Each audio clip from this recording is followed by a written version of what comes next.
Aga sa nagpapatid sa action radyo ari ko di subong sa estasyon sa nga Oton Police Station nga kung sa diin ang investigador naglakato kag nagapalo up sang isa ka hot pursuit siguro to kay ginpangita to ang nagkarnap alleged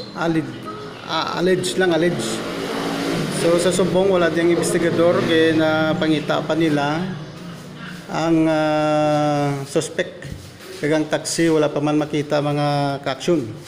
So dire ko subong sa estasyon sa Oton Police Station nga kung sa diyan sa akon nga gen istorya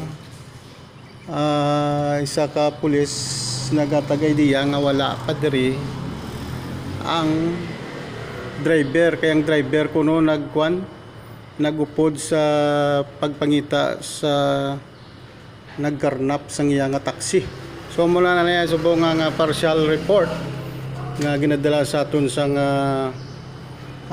Action Radio Iloilo Patrollers Taxi Group.